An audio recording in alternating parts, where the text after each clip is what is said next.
अस्सलाम वालेकुम, welcome back. बिस्मिल्लाहिर्रहमानिर्रहीम। हम लोग बात कर रहे थे स्वार्म इंटेलिजेंस और सेल्फ ऑर्गेनाइज सिस्टम्स की एग्जांपल्स की जो नेचर में हमारे पास हैं। बाइसन पे बात की।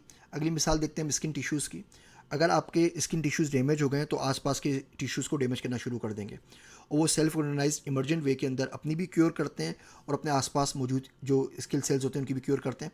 सेम्यूल हॉटन इसके ऊपर काफ़ी अर्से से काम कर रहे हैं, इनको आप ज़रूर गूगल कीजिएगा। हमारे पास क्राउन शाइनेस होते हैं, दरख्त होते हैं और दरख्त इस तरह का क्राउन बना लेते हैं कि लाइट सिर्फ इतनी तादाद में मिकदार में उनके पास नीचे पहुँचे जितने की उनको ज़रूरत है, और ये आपको जंगलों के अंदर आराम से मिल जाते हैं। और जॉन लेमी ने ज़बरदस्त इसके ऊपर काम किया है और इनको देखते हुए कंप्यूटर साइंस के एल्गोरिथम्स बनाए कि किस तरीके से साइबर सिक्योरिटी के अंदर हम वायरसेस से प्रोटेक्ट हो सकते हैं। कैटरपिलर को अगर आप देखेंगे, ये सबसे ज़्यादा इंटरेस्टिंग एग्जांपल है स्वार्म इंटेलिजेंस की लाइफ के अंदर। कैटरपिलर सारे के सारे एक ही डायरेक्शन में मूव नहीं कर रहे होते।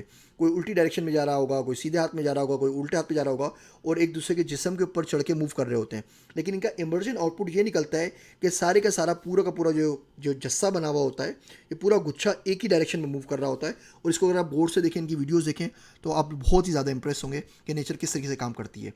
इन्हीं को देखते हुए अभिजीत सुरेश ने सोल सिस्टम बनाया है कि किस तरीके से हम सेल्फ ऑर्गेनाइज लर्निंग इन्वायरमेंट बना सकते हैं कि जिसमें ये पॉजिटिव फीडबैक भी हो, नेगेटिव फीडबैक भी हो, हमारे पास कोलैबोरेशन भी हो।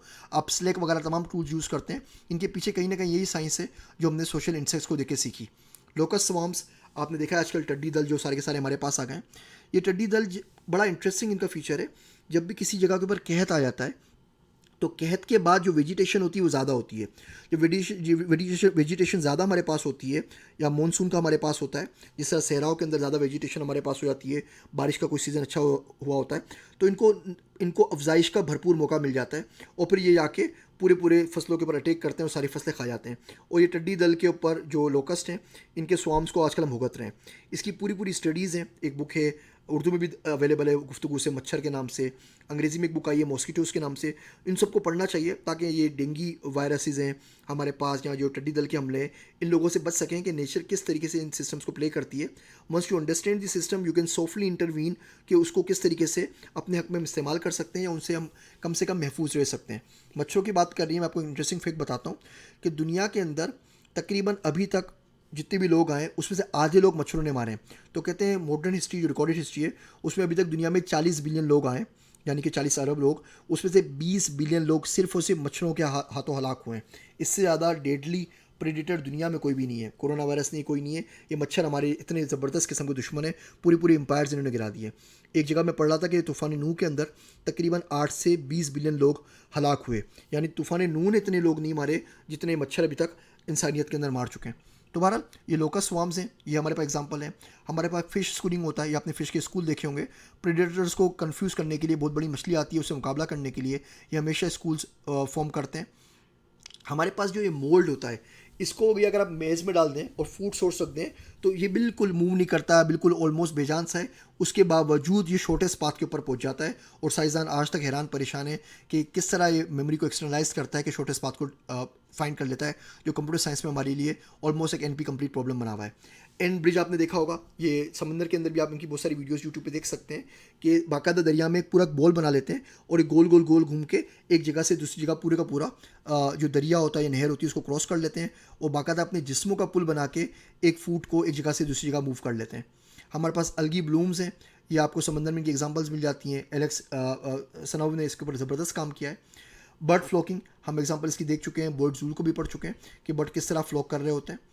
वोल्फ पैक हंटिंग, वोल्फ जो होते हैं वो हमेशा पैक की सूरत में एक ग्रो बना के हंट करते हैं और इसकी मदद से उनको जो प्रेडेटर होता है या जिसको भी वो हंट कर रहे होते हैं उसकी मदद वजह से ज़ख्मी भी कम होते हैं और शिकार भी बहुत अच्छी तरीके से कर लेते हैं।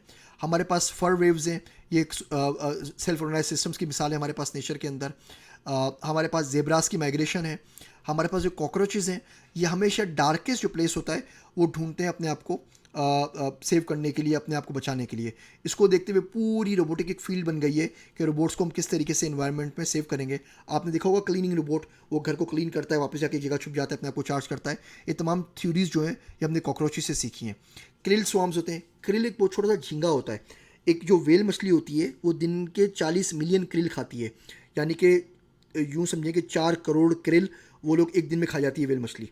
अब बड़ी इंटरेस्टिंग फैक्ट है ये कि 40 मिलियन क्रिल्स का जो वज़न होता है वो बनता है 8,000 पाउंड, जो वेल मछली एक दिन में खा जाती है।